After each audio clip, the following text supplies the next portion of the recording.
Así que vamos a dar un aplauso de bienvenida a toda la gente que nos está viendo. Voy a presentar al doctor Armando Alducin, mi padre, que nos acompañe aquí con nosotros. Puedes pasar. ¿Allá? Ya.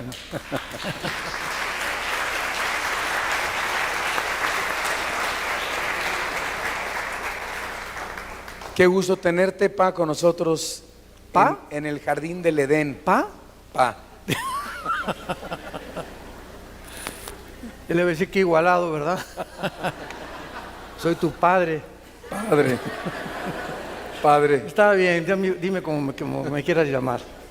A mis nietos también les digo, ¿verdad? Me dicen, abuelo, me puedes decir Armando, me puedes llamar Tata, o me puedes llamar como quieras. No importa cómo nos llamemos, ¿verdad? Bueno, ya estamos en el aire. Nos da mucho gusto a todos ustedes que están sintonizando esta conferencia en esta mañana. Nos encontramos en la Iglesia Vía Nueva para el Mundo en Querétaro. Tuvimos ayer una gran asistencia, más de 600 personas a la conferencia sobre un mundo sin moral. Y pues gracias a Dios también porque podamos llevar estas conferencias en este momento a través de las redes de televisión. Estamos ya en 11 satélites, ¿se imaginan ustedes? Todo esto se transmite desde San José, Costa Rica, a través de la programación de enlace, en la televisión de Houston, en Nueva York, y son las 3 televisoras que están emanando ahorita completamente toda la señal para que miles de personas puedan escuchar las conferencias de la Biblia.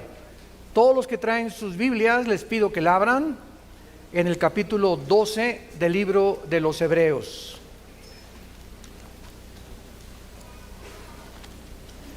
Hebreos capítulo 12. En este capítulo maravilloso del libro de los Hebreos se menciona una relación que es importantísima conocer entre nosotros y Dios. En Juan 17:3 dijo Jesús, esta es la vida eterna, que te conozcan. Entonces, todos ustedes que se llaman seguidores de Jesús, tienen que entender que nuestra relación con nuestro Padre tiene que ser en la santidad. Y que como hijos e hijas de Dios, Dios a los hijos que se brincan las trancas, pau, pau, pau. Y vamos a ver que es imprescindible, si tú eres hijo y si tú eres hija de Dios, que Dios te va a disciplinar. Y por eso se llama esta conferencia el misterio o el sufrimiento y la disciplina de Dios. Porque si tú no estás enterado de la forma como Dios nos trata, pues entonces todos los cristianos harían lo que les da la gana. Y de ahí que viene una deducción de la teología donde hermanos de nosotros dicen que la salvación se pierde. Pues porque el hermano estuvo en la iglesia hace 3 meses y ahora anda emborrachándose, y estuvo hace 4 meses o 5 meses, y don Pancho que estuvo en la iglesia, usted no se, dejó a su esposa, etcétera, etcétera, y te dicen perdió la salvación. Bueno, la salvación no se puede perder, sino que vamos a escudriñar profundamente la Biblia.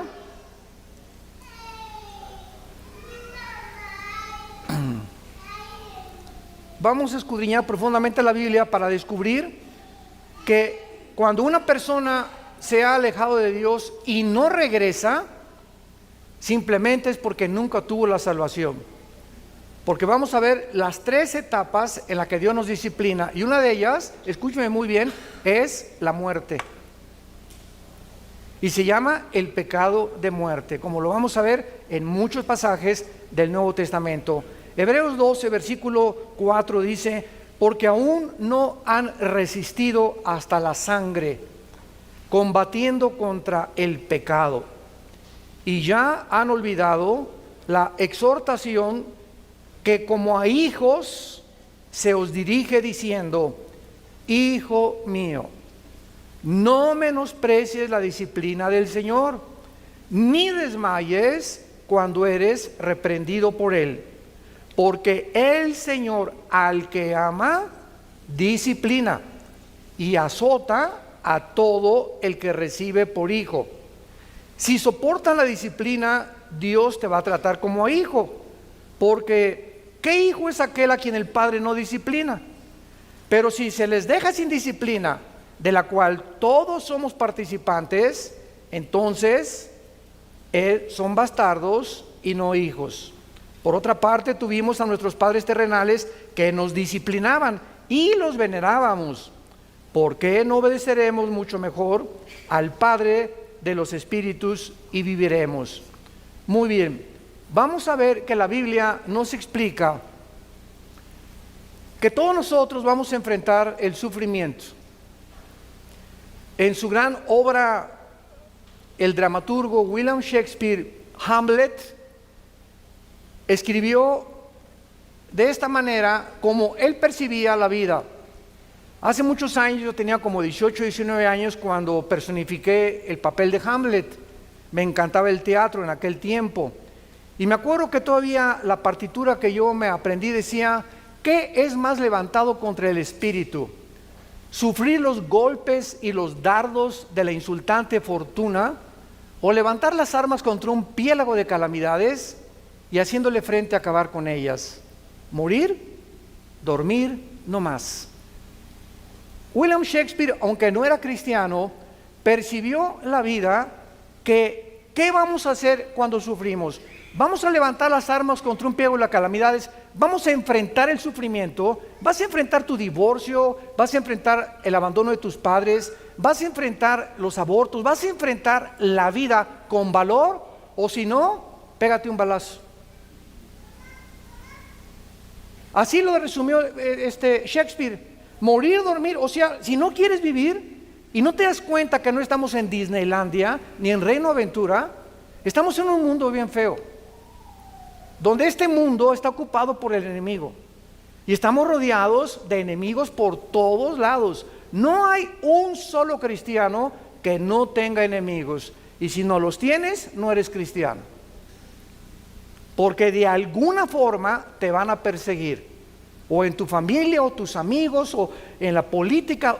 Cualquier cosa que nosotros enfrentemos, hay un mundo que se opone a la luz y a la verdad, lo cual nos habla la condición tan patética en la que se encuentra el ser humano.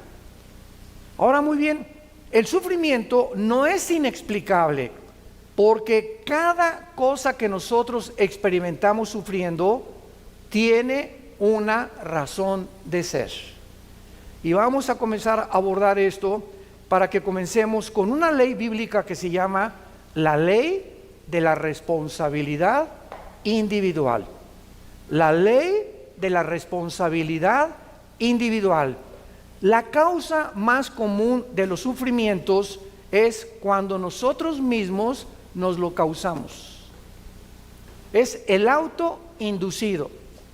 La mayoría de las personas se causan a sí mismas, por la forma como viven, muchas angustias y problemas en sus vidas por circunstancias que tú mismo has creado. Y la ley de la responsabilidad individual reconoce lo siguiente: toda decisión que tú tomes, un café que te tomes, una película que escojas ir a ver, un carro que compres, la novia, el novio que escojas, el matrimonio, todas las decisiones que tomamos tienen consecuencias, para bien o para mal. Fíjense lo que le estoy diciendo: nosotros somos responsables de todas las decisiones que hayamos tomado. Si tú te encuentras ahorita con problemas de diabetes o triglicéridos altos o glucosa elevada, es por las pizzas que te cenas. Si tú tienes problemas de hipertensión a los 45, 50 años, simplemente, ¿verdad?, es porque no has cuidado tu salud y porque comes cosas con demasiada grasa, y después vienes, hermano, póngame la mano en la panza que tengo aquí, que ya es realmente una catedral del Vaticano. Y yo siempre les he dicho, si viene un gordito a pedirme que ore por él, no oro por él. ¿Por qué? Porque Dios no es la varita mágica. Hemos creído que Dios es un mago, o el mago de Aladino, que va a satisfacer todo lo que nosotros le pidamos, porque no hemos aprendido la ley de la responsabilidad individual. ¿Quieres salud? Cuida tu comida. ¿Quieres salud? Cuida tu bebida. No te lamentes después ni le pidas a Dios sanidad cuando has abandonado tu responsabilidad de lo que comes y de lo que bebes.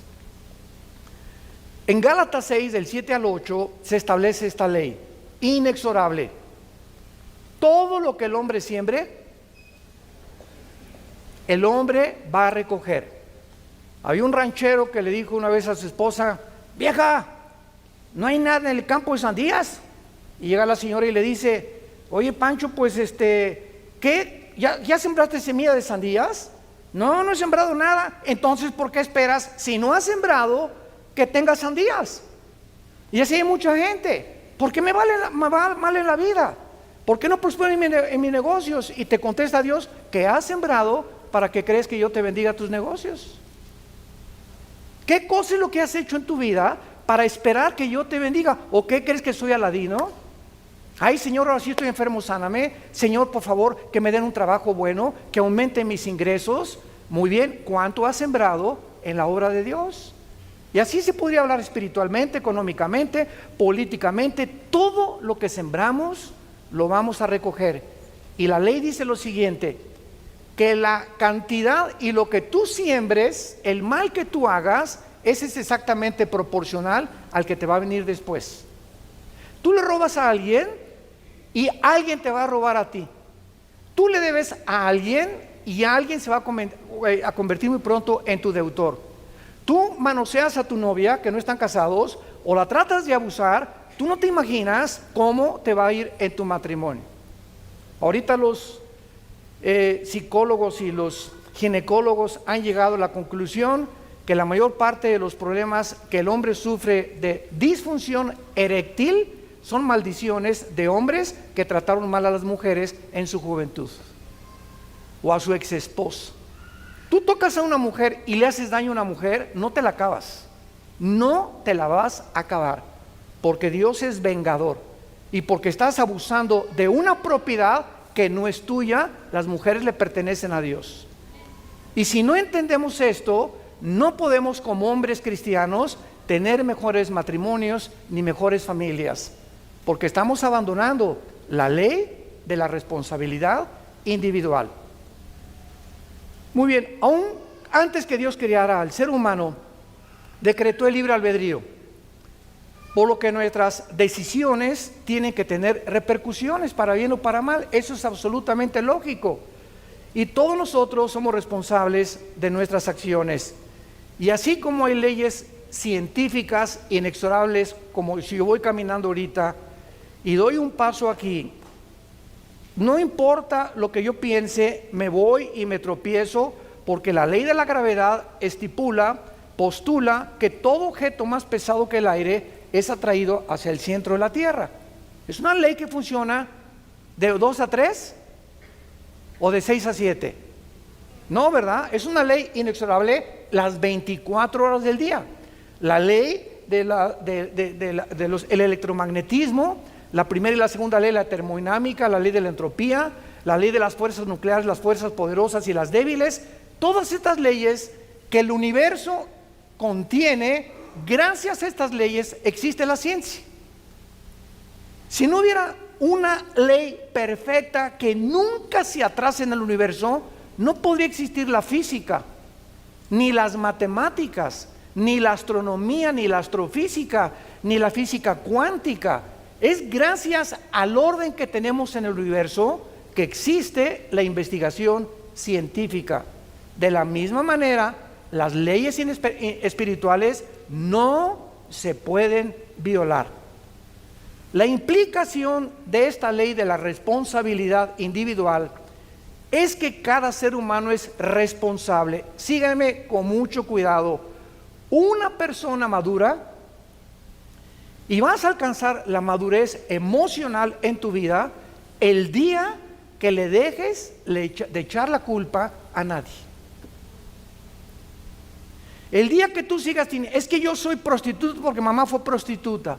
Y usted no sabe que a mí me crearon un orfanatorio y me botaron y por eso soy bandido o narcotraficante. Y es que usted no entiende que tengo ya 2 maridos que me dejaron y mi conclusión es, todos los hombres son iguales. O mi señora me dejó, yo no me vuelvo a casar porque todas las mujeres son iguales. Cuando nosotros llegamos a estas conclusiones tan absurdas, es porque no hemos entendido esta ley. Vean ustedes en el libro de Ezequiel, en el Antiguo Testamento, capítulo 18, versículo 20, lo que la Biblia dice. Ezequiel 18, 20. El alma que pecare, esa morirá. El hijo no llevará el pecado de su papá o de su padre, ni el papá llevará el pecado del hijo. La justicia del justo será sobre él y la impiedad del impío será sobre él. Nunca, jamás te atrevas de echarle la culpa a tus papás o a tu mamá por la conducta que tú tienes, que tú has escogido libremente hasta el día de hoy. No se culpen padres que pues mi hijo se fue a las drogas o esto por acá, porque él si pasa de los ya 21 años de edad, los papás nos limpiamos las manos. Y ya si después de la mayoría de tu hijo agarra el camino que él quiera tomar, no te lamentes, ay pues a lo mejor le di mal ejemplo, a lo mejor sí le diste mal ejemplo, pero ¿sabes qué? Él va a tener que escoger otra cosa que no el mal ejemplo que le diste. Pero no te culpes, porque esa conciencia de culpa en nuestras vidas nos impide que Dios pueda tratar con nosotros. Tenemos que entender, mi hijo ya, ahí te lo dejo, Señor, no me queda más que orar por él, orar por mi hija, nada más. Pero no podemos vivir atormentados, porque ¿sabes lo que va a pasar? Estás lastimando tu matrimonio. Yo conozco a cantidades mamás, ahora en el seminario en la Riviera Maya que tuvimos en octubre del mes pasado, más de 200 parejas tenemos cada año de Centroamérica, Paraguay, vienen de todo el mundo, hasta de España vienen. Llegó una pareja con Marta, mi esposa, y nos dijo, ay hermano, es que pastores, ustedes no saben, mi hija y se casó muy mal, etcétera, etcétera. Le digo, ¿cuándo se casó su hija con ese gavilán? Y me dice, pues ya tienen como 4 o 5 años. Y le digo, ¿usted tiene 4 o 5 años, señora, lamentándose y sufriéndose por la decisión que su hija tuvo? Usted no puede seguir así. Y me dice el esposo, claro, ya ves, tenemos 4 años tú y yo de infelicidad. Todos los días llorando por ella y tú y yo no tenemos comunicación simplemente porque abandonó su matrimonio y se concentró en la hija que se casó con un gavilán. ¿Sabes una cosa? Déjala que el gavilán pollero se la lleve. Señora, le dijimos mi esposa y yo, usted no es diosa, usted no va a cambiar a su hija ni a su esposo, no nos queda más que orar por ellos, no nos queda más que orar por ellos. No puede ir con un martillo y darle un martillazo en la cabeza al gavilán. Tenemos que aconsejarlos, pero no pueden personas ajenas robarnos nuestra felicidad, porque ellos son responsables de todas las decisiones que ellos tomaron. Cuando nosotros entendamos este concepto, vamos a sentir más felices al lado de Dios. Ahora muy bien, nadie crea, ni tampoco esperes, que ni se te atraviese el pensamiento de creer que te vas a salir con la tuya. Ninguna persona que haya hecho algo va a salirse con la suya, ni tampoco escapar las consecuencias de Dios. Veamos 2 pasajes en el Antiguo y en el Nuevo Testamento. En Jeremías capítulo 16, versículo 17, dice así, Jeremías 16, 17, dice Dios, mis ojos están sobre todos tus caminos, los cuales no se me ocultaron, ni tu maldad se esconde de la presencia de mis ojos. No hay nada, absolutamente nada que hagas encerrado en el closet que Dios no vea. Todos nosotros cuando pecamos O como una vez me dijo unos papás de su hijo con su novia, que estaban teniendo relaciones sexuales antes de casarse. Y estos muchachos estaban en la alabanza de una iglesia allá en Centroamérica. Y cuando nos los trajeron a mi esposa y a mí, les dije a esta pareja de jóvenes: ¿saben ustedes por qué hacen lo que hacen? Porque creen que Dios no los ve. Si ustedes creyeran realmente que Dios los ve, no harían lo que hacen escondidas. ¿Y cuántos hombres, cuando se van de viaje y rentan un hotel, rentan una película pornográfica, por qué creen que la rentan? Porque creen que Dios no los ve. ¿Y saben cómo se llama esto? La falta del temor de Dios. La falta del temor de Dios. Y el temor de Dios es el principio de la sabiduría. Si realmente creyéramos que Dios nos ve las 24 horas del día, no haríamos lo que hacemos cuando nadie nos ve, porque Él nos está mirando. Y el otro pasaje está en 1 Timoteo 5,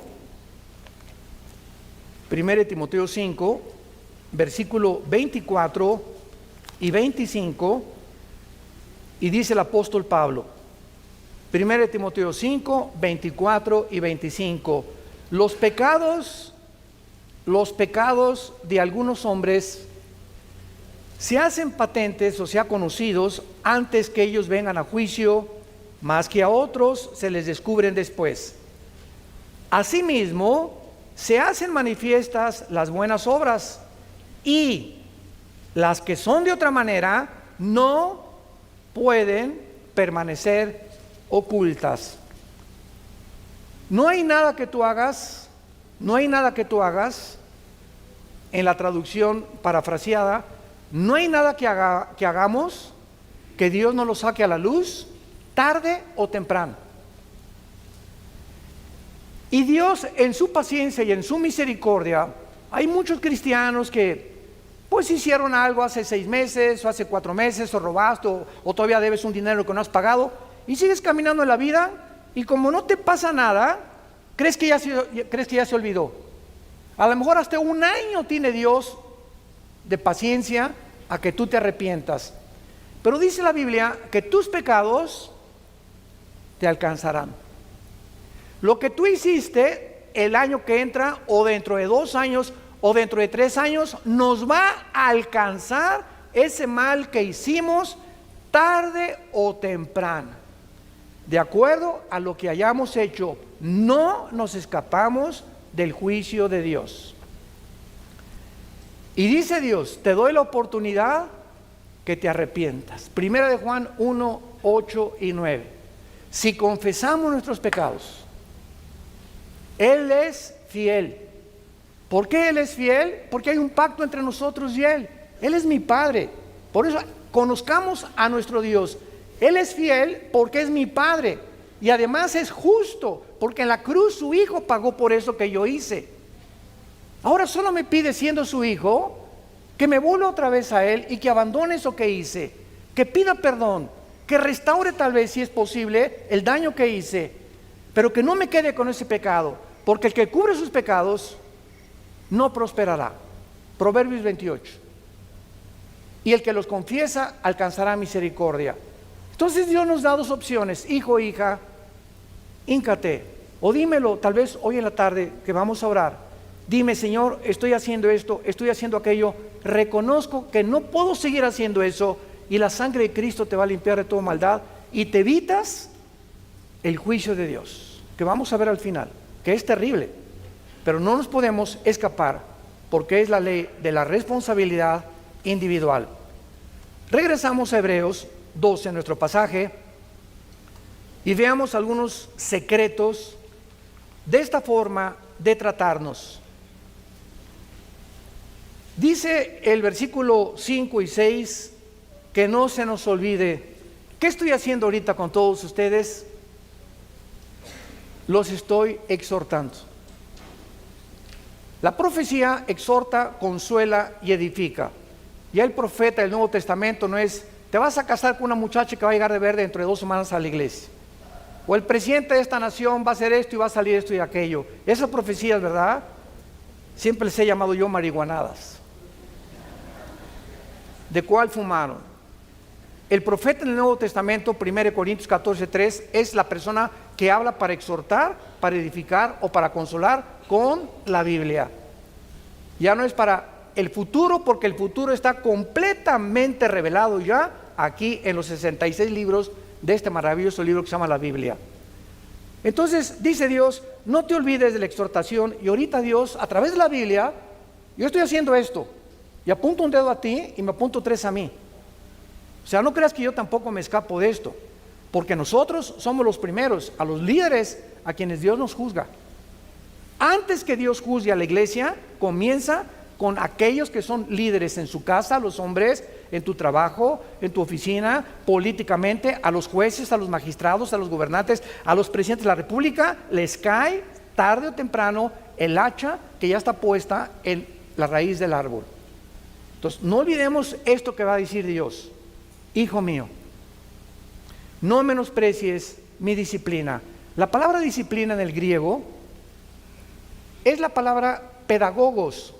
De ahí viene la palabra pedagogía, que se usa para educar a los niños.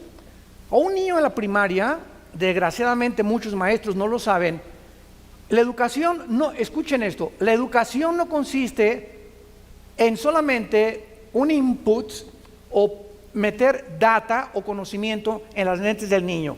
El niño sabe de historia, de geografía, tal. La educación básicamente bíblica está relacionada con formar el carácter, conformar la formación del carácter. Es lo que significa pedagogos en el griego, formar el carácter. Es importante que el niño, aparte que reciba información desde la primaria, sepa que tiene que llegar con los zapatos boleados, que no puede hablar en el salón porque hay disciplina, que tiene que respetar a sus amiguitos y no estar hablando cuando la maestra esté en el pizarrón, que tiene que llegar en punto a las clases, y la responsabilidad y la disciplina que se adquiere en las escuelas desde los niños es lo más importante para cuando ellos crezcan en su carácter. Decía J. Ed Hubbard, que fue el presidente y fundador del FBI, de la Oficina Federal de Investigaciones en Estados Unidos, que sirvió a 4 presidentes en Estados Unidos como jefe del FBI. Antes de morir, Hubbard dijo estas palabras: la característica de todos los delincuentes juveniles en las cárceles que he visitado, el principal factor es que todos ellos creen que el mundo está en deuda con ellos, que el mundo les debe algo, y son muchachos amargados que crecen, nunca en la casa no los disciplinaron, en la calle se pasaron los altos, insultaron a la policía, tarde o temprano acabas en la cárcel, porque vivimos un mundo con reglas y tú no puedes ir contra la autoridad porque recibe las consecuencias en tu propia vida, en tu familia, en tu matrimonio, en tu trabajo. Entonces, si nosotros creemos y nos victimizamos, es que yo sé cómo soy porque nadie me quele.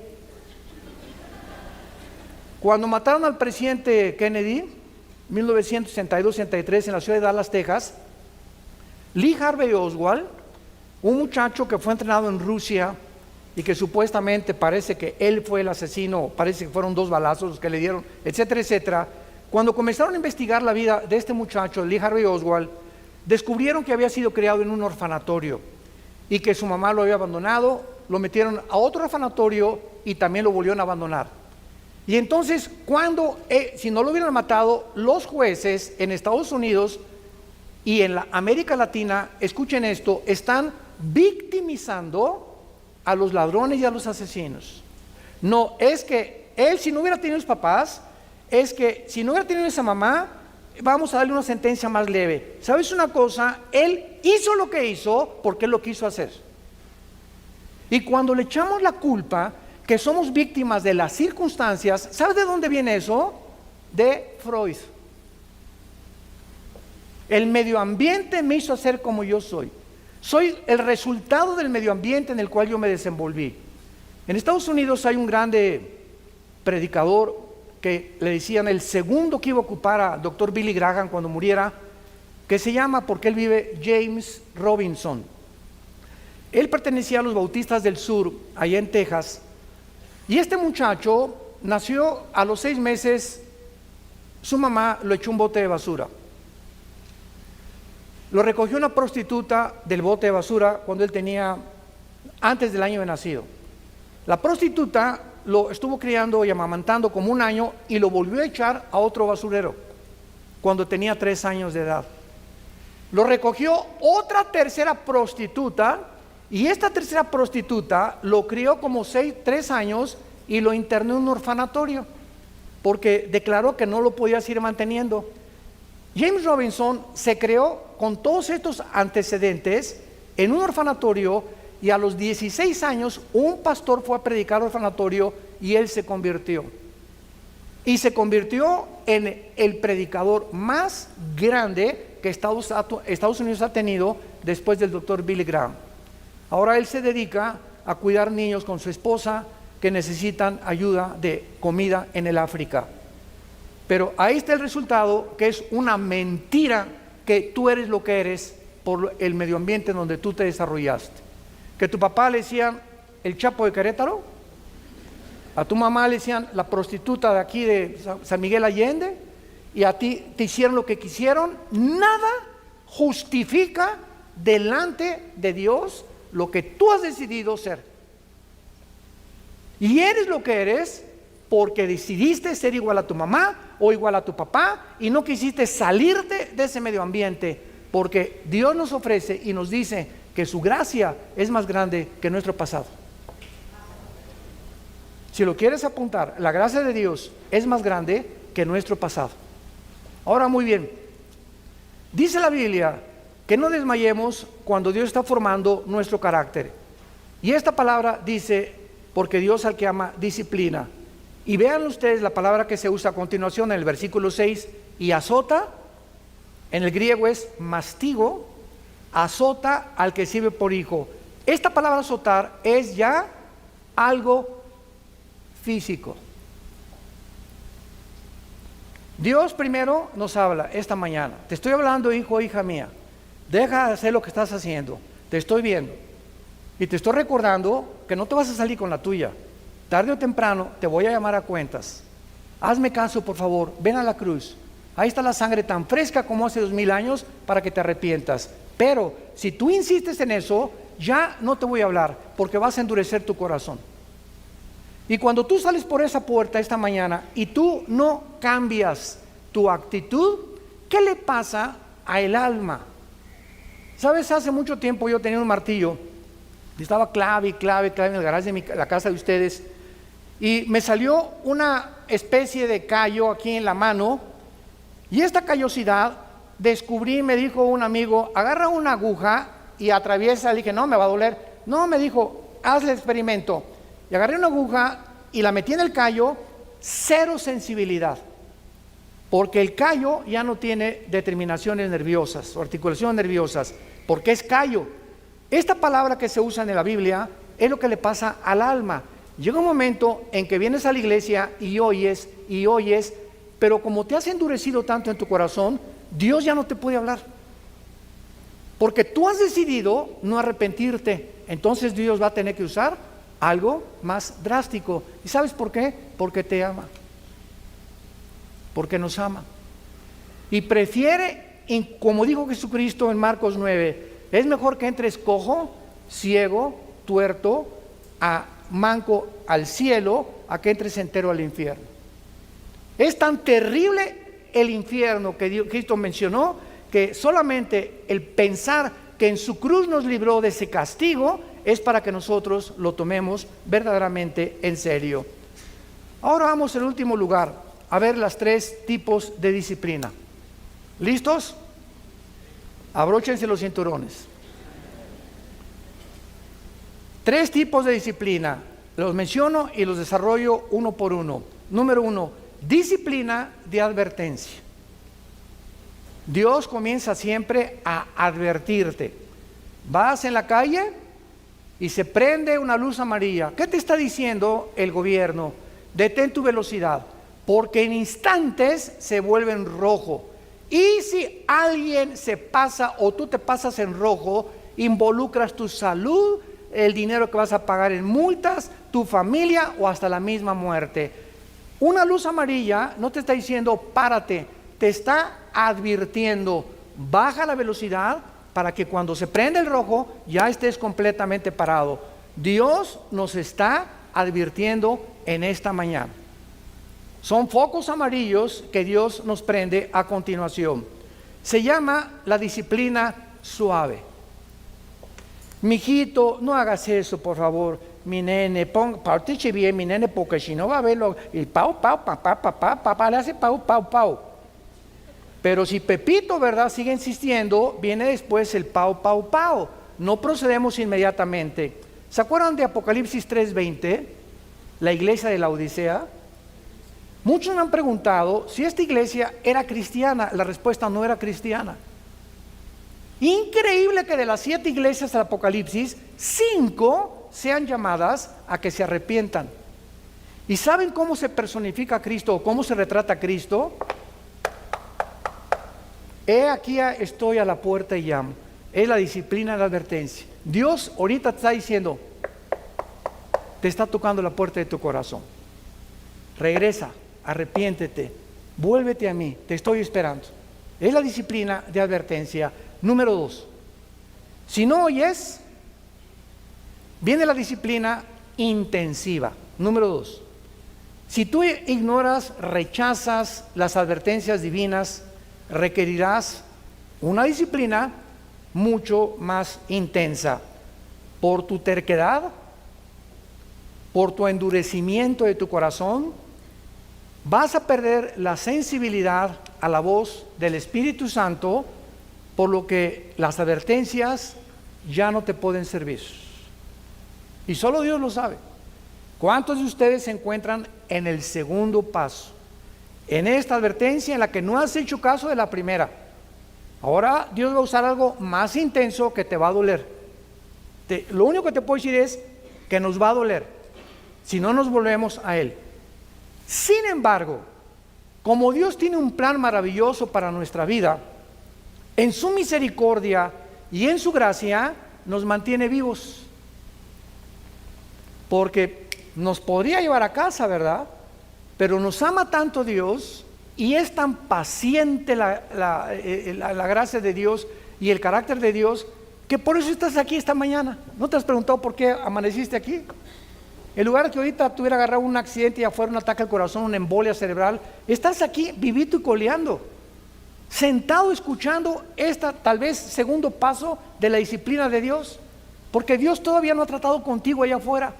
A lo mejor ustedes se encuentran en este segundo paso de la disciplina intensa, y es claro, ¿verdad?, que donde hay vida hay esperanza. Estás vivo, amaneciste vivo, hay esperanza. ¿Por qué? Te puedes arrepentir todavía. Y cuando no hacemos caso de la advertencia, ni tampoco de la disciplina intensa, viene en último lugar la disciplina de muerte. La disciplina de muerte, que la vemos en más de 3 casos en el Nuevo Testamento. Veamos el primero en el libro de los Hechos, capítulo 5, con tus padrinos Ananías y Zafira. En el libro de los Hechos, capítulo 5, vemos un caso atónito, un caso sorprendente, que tal vez al principio choca con nuestra mente contra la mente de Dios, y nos preguntamos cómo puede llegarle a suceder esto a un ser humano. Solo recuerda algo: Dios te trajo al mundo y a mí también. Él es el creador de la vida, ¿correcto? Ok, Él como creador, en el momento que le dé la gana, de la forma que Él diseñe o como Él quiera, nos lleva a casa también. Ya sea quemado, atropellado, en la panza de un tiburón, un ladrillo en la cabeza de un terremoto, un choque, un cáncer, nos vamos al otro lado, nos tenemos que ir. Otros tranquilos en el hospital, alabaré, y pum, se pintan. Qué dichoso morir así, ¿verdad? Pero no todos vamos a morir así. Entonces, esta es la razón por la cual tenemos que entender algo. Dios es el dueño de nuestra vida y no hay nadie que se pueda atrever a decirle a Dios, ¿por qué hiciste esto? Porque detrás de lo que nosotros consideramos que no es objetivo o que no es lógico, la sabiduría de Dios va más allá y trasciende nuestra manera de pensar. Aquí hay una pareja en Hechos 5 llamados Ananías y Zafira. Esta pareja robaron de una cantidad que iban a entregar en la iglesia. Sustrajeron del precio y su esposa, sabiendo que el esposo estaba robando esa cantidad, se hizo cómplice de él. Hay un dicho en mi tierra que dice, tanto peca el que mata a la vaca como el que estira la pata. Si tú sabes algo de alguien y tú no lo delatas, en la iglesia, por ejemplo, si tú sabes que alguien en la iglesia, escuchen esto, en la iglesia los pastores perdonamos todo, ¿verdad? Menos la rebelión contra los líderes. El día que cualquiera de ustedes oiga que se habla mal de un líder, esa persona no debería estar en esa iglesia. ¿No te gusta el pastor? Mira, salte y vete a otra iglesia y busca una que te guste, porque si te quedas sembrando semilla y cizaña, no te la vas a acabar con Dios.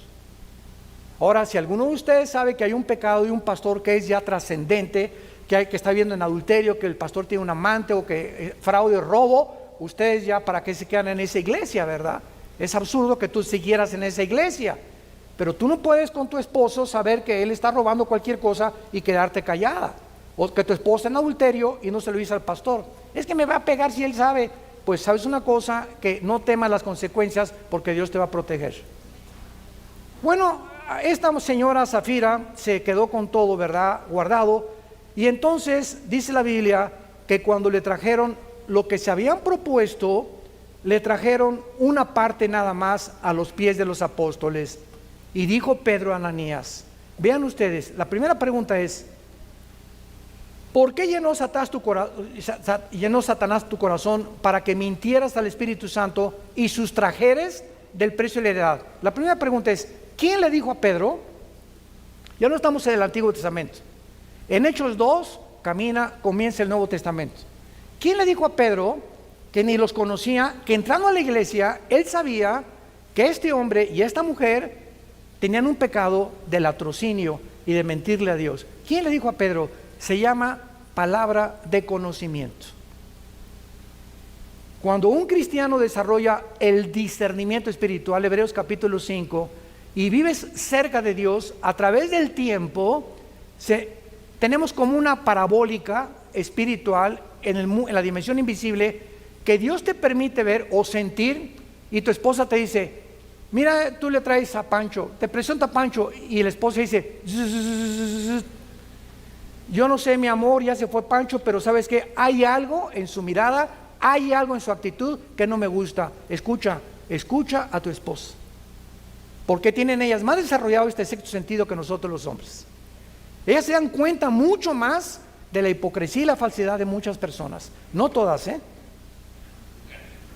no más las que están casadas con nosotros. La que está casada no, pero esto es muy importante. Entonces, reteniéndola, le dice Pedro, no te quedaba a ti. Al oír estas palabras, Ananías cayó y se murió. Ahí, ¡pum!, cayó en la iglesia. Y dice la Biblia, vino un gran temor sobre todos los que lo oyeron. El hecho que Dios haya permitido que se murieran estas personas cuando la iglesia estaba comenzando a levantarse, tenía esta lección: estoy vigilándolos a todos, y aquí en la iglesia vas a caminar derechita a la flecha. ¿Por qué? Porque si no hay temor de ti, de mí, dice el Señor, no has entendido ni puedes caminar conmigo.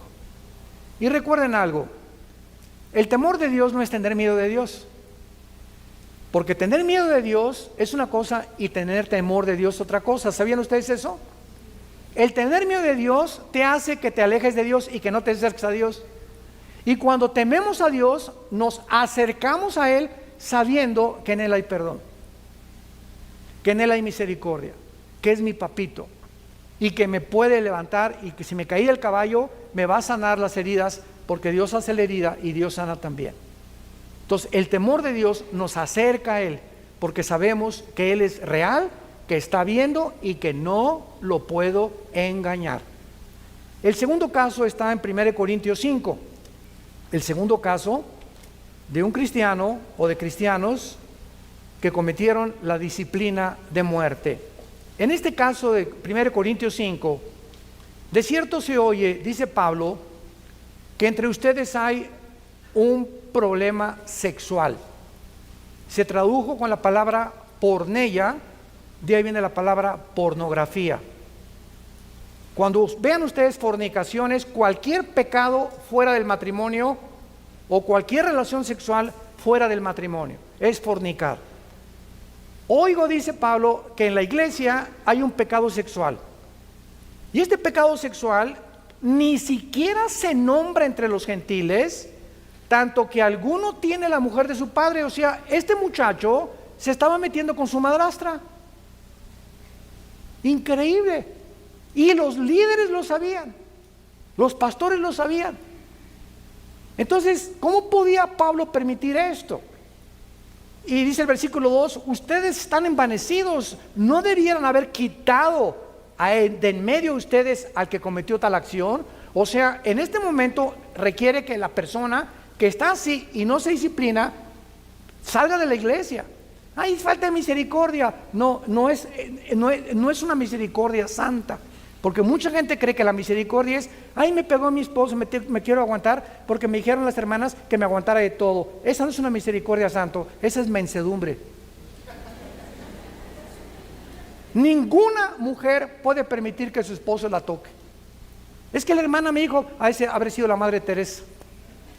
Pero no, eso no dice la Biblia. Tenemos que entender la disciplina de Dios. Total que ya Pablo les manda el juicio, versículo 5, el tal se ha entregado a Satanás. Qué feo, ¿verdad? Este muchacho que se ha entregado al padre y al príncipe de este mundo, al que tiene el derecho de la muerte, para destrucción de la carne, o sea, para que muera físicamente, a fin de que el espíritu sea salvo en el día del Señor. Este muchacho era cristiano, y a pesar que vivía en ese pecado, no había más que llevárselo al cielo antes de tiempo. Pero él no podía perder la salvación porque era hijo de Dios. Dios prefirió llevárselo a que siguiera teniendo problemas sexuales en la iglesia. El segundo caso está aquí en Corintios capítulo 11. 1 Corintios capítulo 11 es el tercer caso. Y en este caso, en el versículo 27, está relacionado con la cena del Señor. 1 Corintios 11, 27. De manera que cualquiera que coma este pan o bebe esta copa del Señor indignamente será culpado del cuerpo y la sangre del Señor. Por tanto, pruébate cada vez que tomas el pan en la cena del Señor y bebes la copa. ¿Por qué? Porque el que come y bebe indignamente, sin discernir el cuerpo del Señor, juicio come y bebe para sí. Por lo cual, o sea, porque había cantidad de cristianos ahí en Corinto que tomaban la cena del Señor como si fuera una concha. Hay muchos debilitados y muchos, no oigo, duermen. Muchos estaban muriendo en la iglesia porque estaban cometiendo el pecado de muerte. Beber cuando tú tienes la cena del Señor y no arrepentirte, te lo suplico, te lo ruego, hermano, hermana, no tomes la cena del Señor. No la tomes. No te atrevas a hacerlo. No te atrevas a hacerlo. Ahora, si no te atreves a hacerlo, es porque tu pecado está escondido y no te quieres arrepentir. O sea, ¿cuál es el propósito de la cena del Señor? Que nos da la oportunidad de Dios. Una vez al mes, no sé cuántas veces al mes toman aquí la cena del Señor. Nosotros casi siempre una vez al mes. Nos da la oportunidad Dios una vez al mes de reconciliarnos con Él. Y cuando tomo la cena del Señor, le estoy diciendo, Padre, no tengo pecados escondidos. Y en ese momento, agachas tu cabeza, Padre, ilumíname si tengo algo. Si le grité a mi esposa, te prometo que hoy llegando la voy a llevar a comer al mejor restaurante. O nuestro topito, se le voy a pedir perdón, le voy a pedir perdón a mis papás, le voy a pedir perdón a mi esposo, voy a arreglar la deuda que tengo. Señor, en ese momento nos da la oportunidad de arreglarnos, de ponernos a cuentas con Él.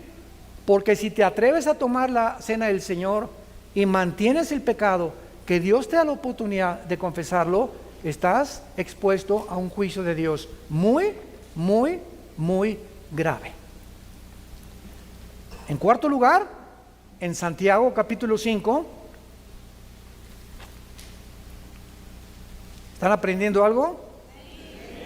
No lloren, ¿eh? Decía mi papá, no chille, agarre piedras. Primero de Pedro 5, perdón, de Santiago capítulo 5, versículo 19 y 20. Es el cuarto caso del pecado de muerte en la Biblia. Hermanos, ¿a quién le está hablando?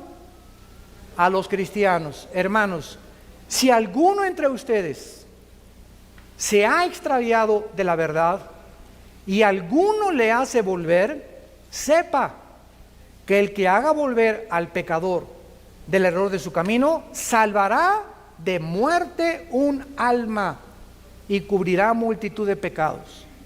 En este cuarto ejemplo, si tú ves un hermano, anoche don Pancho lo viste ahí gritando en el Zócalo con una de tequila cuerpo, viva Emiliano Zapata, y tú te acercas hoy en la mañana, temprano, don Pancho, anoche te vi que estabas, pero te iba a decir presta para que andemos iguales, pero estabas hasta acá, ¿verdad? ¿Sabes? No puedes tú vivir así. O estoy viendo que estás viendo a mujeres que no son tu esposa, hermano, y tú eres cristiano. Mira, Juanita, sé que te estás acostando con tu novio. ¿Sabes una cosa? No hagas eso, no busques que Dios te tenga que juzgar. Si tú tratas y logras convencer a una persona cristiana o un cristiano de que no siga haciendo lo que está haciendo, vas a tener bendiciones tremendas de Dios. Y vas a evitar que esa persona se muera antes de tiempo. Estás salvando de muerte, y es muerte física, porque es cristiano, no puede perder la salvación. Y el último lugar lo confirma ya el más grueso de todos y el más grave de todos, 1 Juan capítulo 5. Este es el más terrible y también requiere de una exposición teológica. 1 Juan 5, versículo 16. Si alguno viere cometer a su hermano otra vez pecado que no sea de muerte, ahí ya lo explica el apóstol Juan, pedirá y Dios le dará vida. Ahora Juan explica que hay pecados que merecen la muerte y hay pecados que no merecen la muerte todavía, porque no se encuentran en la tercera etapa. Y dice así, esto es para los que cometen pecado que no sea de muerte. Hay pecado de muerte por el cual yo digo que no vuelvas a pedir por él. La pregunta es la siguiente. No sé cuántos de ustedes, pero creo que todos los cristianos necesitamos tener listas de oración. Yo todos los días con mi esposo oramos por México, por el gobierno, por el presidente de Estados Unidos. Tengo amigos que quiero que vengan a Cristo. Un muchacho que está pretendiendo a mi hija Salem, oramos por él, mi esposo y yo, que Dios lo traiga a la cruz, etcétera, etcétera. Y de repente hay personas que las cuales mi esposo y yo estábamos orando, que ya dejamos de orar por ellas. Y de repente le digo, oye, tenemos ya 3 meses que no oramos por Pancracio. Y sabe una cosa, que el Espíritu Santo es tan tremendo que cuando tú estás orando por alguien y esa persona, Dios sabe que ya no se va a convertir, nos quita el Espíritu Santo el deseo de orar por esa persona. Porque esa persona, ya el juicio de Dios ha dictaminado, ha entrado a la tercera etapa, me lo llevo a casa antes de que el Evangelio sea blasfemado. Hermanos y hermanas, en Jesucristo tenemos a un Padre que nos disciplina. Tenemos un Padre que nos ama y que dio su vida por nosotros y abrió sus brazos en una cruz, para que ni tus pecados ni mis pecados nos lleváramos nosotros, ni tuviera Dios que hacernos responsables ni de nuestra vida pasada, ni de la presente, ni de la futura. Si confesamos nuestros pecados, Él es fiel y justo para perdonarnos, porque así lo dice el pacto que tenemos con Él. No encubras tus pecados, no te engañes. Yo te ruego por las misericordias de Dios que hoy que oigas su voz, no te endurezcas.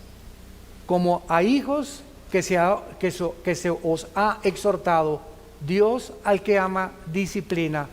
Y tú tienes en esta mañana la oportunidad de venir a ponerte a cuentas con ese Dios que dio su vida por ti en una cruz.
Shadows grow, whisper to the dark.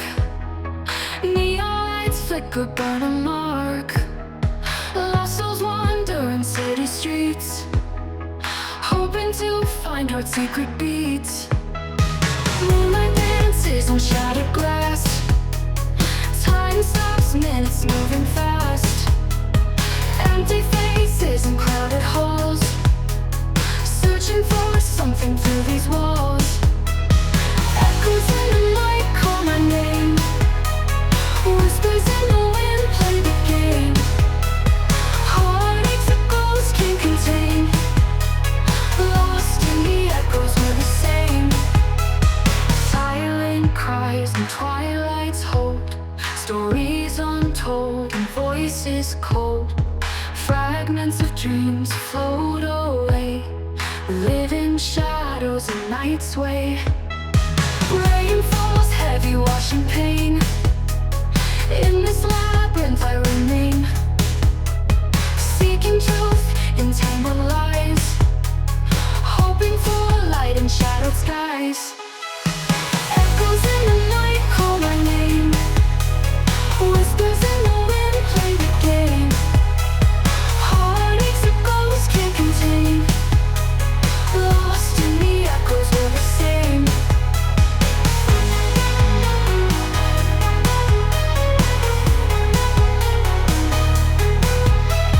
Streetlights flicker like broken thoughts. Memories fade like ink on frost. Voices echo in empty space, chasing shadows, finding grace. Echoes in the night call my name. Whispers in the wind play the game. Heartaches a ghost can't contain. Lost in the echoes we're the same. Silence, we find our way. Whispers in the wind play the game. Heartaches a ghost can't contain. Lost in the echoes, we're the same.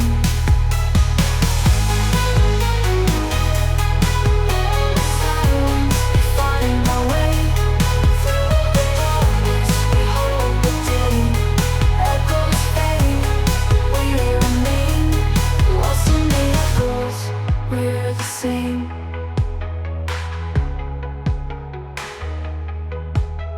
Shadows grow, whisper to the dark. Neon lights flicker, burn a mark.